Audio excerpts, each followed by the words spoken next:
Decine di realtà con migliaia di volontari che hanno aiutato e aiutano decine di migliaia di persone in difficoltà. Negli ultimi anni in Veneto la rete degli empori della solidarietà è cresciuta in maniera esponenziale.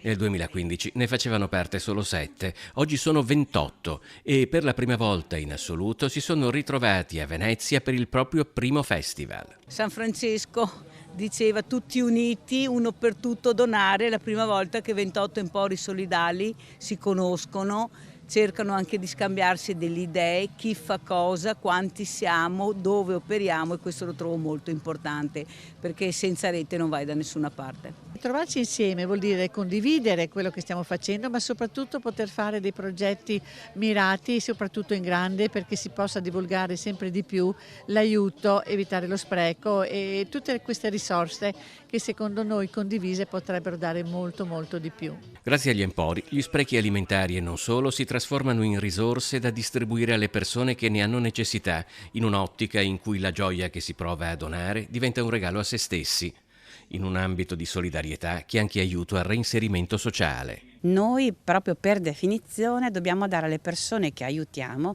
tutti gli strumenti per uscire dalla povertà in cui sono, che naturalmente ci sono vari tipi di povertà, c'è povertà economica, povertà culturale, insomma tutte le povertà che si approcciano, diciamo, alla nostra realtà. Noi proprio per definizione li aiutiamo ad uscire e a reinserirsi in quello che è la società, il sociale. Il punto di partenza è questo, arrivare e creare lavoro per queste persone, dare dignità a queste persone, creare veramente una vita diversa, un modo di operare diverso, specialmente coinvolgendo i giovani.